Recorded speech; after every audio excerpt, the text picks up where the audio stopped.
نحمده ونصلي على رسوله الكريم اما بعد فاعوذ بالله من الشیطان الرجیم بسم اللہ الرحمن الرحیم۔ محفل میں بیٹھی تمام سماعتوں کو عائزہ عامر کا پیار بڑا سلام۔ حاضرین کرام، جب میرے اساتذہ کرام نے مجھ سے تذکرہ کیا کہ اسکول کی سالانہ تقریب ہے اور آپ نے کسی خاص موضوع پر لب کشائی کرنی ہے، تو میں نے سوچا وطن عزیز سے خاص کیا ہو سکتا ہے، لیکن وطن عزیز کے موجودہ حالات کو نظر میں رکھتے ہوئے میں نے جس عنوان کا انتخاب کیا ہے وہ ہے سوال اٹھانا واجب ہے۔ عزت نفس کسی شخص کی محفوظ نہیں، عزت نفس کسی شخص کی محفوظ نہیں، اب تو اپنے ہی نگہبانوں سے ڈر لگتا ہے۔ ڈنکے کی چوٹ پہ ظالم کو برا کہتی ہوں، ڈنکے کی چوٹ پہ ظالم کو برا کہتی ہوں، مجھے سولی سے نہ زندانوں سے ڈر لگتا ہے۔ جناب اعلیٰ، وطن عزیز کے حکمران اور عہدیدار ہاتھ میں کشکول لیے اغیار کے سامنے ہر وقت بھیک ملنے کے منتظر رہتے ہیں، جو نہ صرف اس ملک کے تشخص کو پامال کر رہے ہیں بلکہ آنے والی آئندہ ہماری نسلوں کو گداگری جیسی شرمناک عادت سے بھی متعارف کروا رہے ہیں۔ تاریخ میں ایسی کئی قوموں کے قصے رقم ہیں جن قوموں نے مصلحت کے نام پہ اپنے سروں کو جھکا کر دستے سوال بلند کیا اور بعد میں اس کا انجام بازار میں بکنے والے سفید جسموں کی مانند کمتر اور حقیر بن کر ابھرا۔ ایسا ہی کچھ حال وطن عزیز کا بھی ہے۔ جناب اعلیٰ، پاکستان پچھلے 10 سالوں میں امریکہ سے 18 بلین ڈالر کی رقم وصول کر چکا ہے۔ امداد پہ امداد لینے کی یہ وجہ جب حکمرانوں سے پوچھی جاتی ہے تو جواب میں یہ ملتا ہے کہ پاکستان ایک غریب ملک ہے، بھوک افلاس انتہا پہ ہے، لہٰذا امداد دینے کے سوا کوئی چارہ نہیں۔ تو جناب اعلیٰ، میں نے سوچا ان کلمات پہ اعتبار کرتے ہوئے میں اپنے گھر سے باہر نکل کر تو دیکھوں کہ امداد کے نام پہ ملنے والی اس بھیک نے میرے ملک کی عوام کے حالات زندگی کہاں تک بدلے ہیں۔ تو جناب اعلیٰ،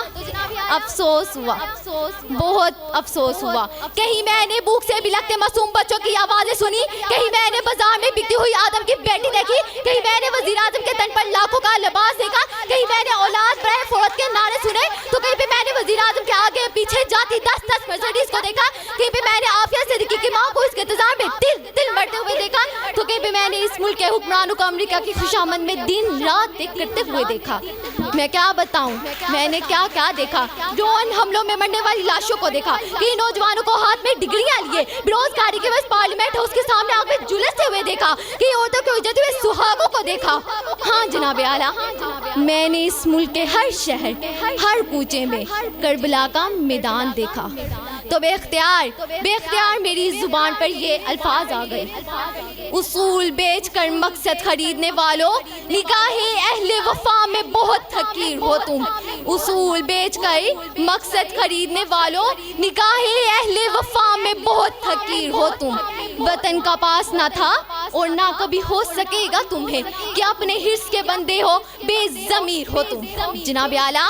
چند روپوں کے عوض اس ملک کی عزت کو گروی رکھنے والے ان حکمرانوں نے ہم سے غیرت مند قوم کہلوانے کا حق چھین لیا ہے۔ آج پاکستان اسی غلام کی زنجیروں سے بننے جا رہا ہے جس کے لیے کئی آدم کی بیٹیوں نے اپنی عصمتوں کو سر بازار نیلام کروایا تھا، کئی شہیدوں نے جس گلستان کو سجانے کا اپنا لہو بہایا تھا۔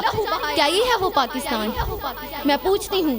جناب اعلیٰ آپ سے، یہاں بیٹھے ہر شخص سے، اپنے آپ سے، کیا یہ ہے وہ پاکستان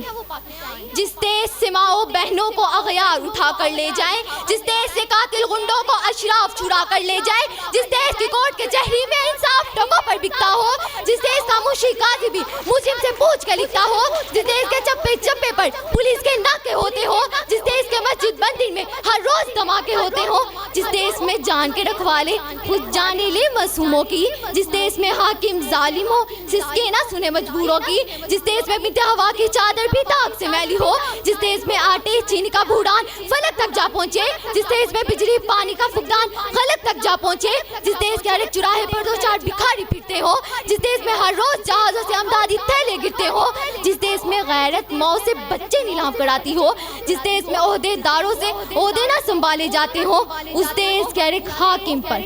سوال اٹھانا واجب ہے، اس دیش کے ہر ایک آئین پر سوال اٹھانا واجب ہے۔ وما علینا الا البلاغ مبین۔ شکریہ۔